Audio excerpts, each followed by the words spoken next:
Giving and receiving feedback in the workplace. Whether internal or external, giving and receiving feedback at the workplace helps you to be successful and thrive in your company. We have all heard of the benefits of giving or receiving constructive feedback in your workplace, and with good reason. Although it can be uncomfortable at times, feedback, when accepted, can become a powerful tool to drive success, productivity, and collaboration. You can give and receive feedback at any stage of your career, whether positive or negative. Although fear often leads people to share excessively positive feedback, you can practice from time to time to also give the other person a choice between positive and constructive feedback. Giving constructive feedback makes it easier for the recipient to hear and even accept the feedback than giving negative feedback. If you're honest about giving and receiving feedback, you will not worry about how you are perceived. Make it your business to say what needs to be said and make it clear that you're giving feedback, not as a form of criticism, but as an expression of opinion with a goal to improve the situation. While positive feedback is beneficial for everyone, individual employees find it difficult to recognize their colleagues' strengths, so feedback can seem like a leadership role. Similarly, personal compliments do little to help a staff member grow professionally, while negative feedback, as a form of character criticism, should be avoided. While you want to take your approach to constructive criticism into account, it is equally important that you act consciously when receiving positive feedback and recognition from your team.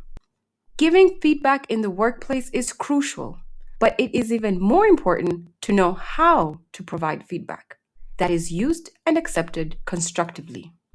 Whether you give constructive feedback to a colleague or boss, the purpose of the feedback must be consistent. If you're giving feedback as a direct report to your colleague, it is best to criticize your own work. If you give positive or negative feedback in the workplace, you should focus on what the employee is doing, not on the person or the company.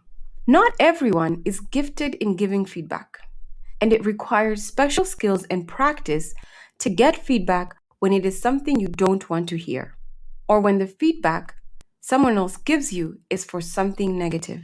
However, to receive it effectively, it must be a skill that you know you need. Awareness is critical.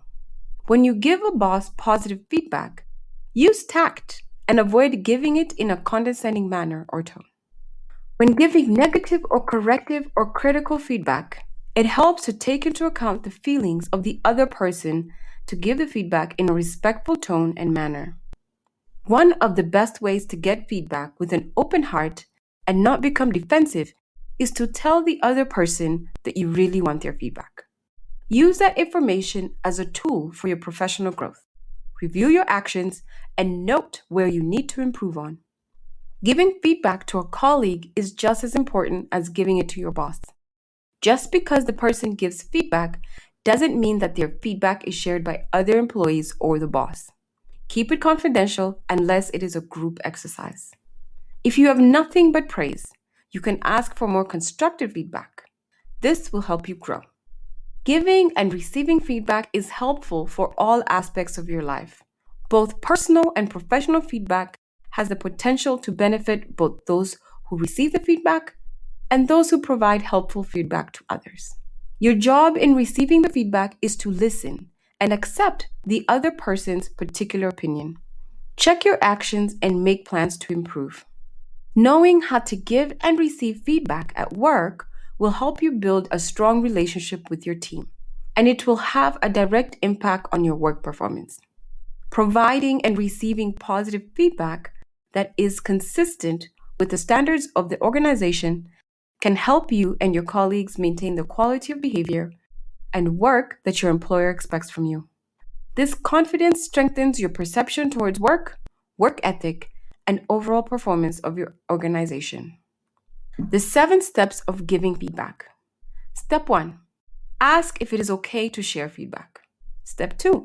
Ensure that the feedback is factual and relevant. Step 3. Inquire about the other person's awareness.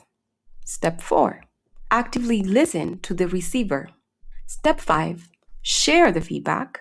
Step 6, offer suggestions and explain consequences. And step 7, relinquish control and allow freedom of choice.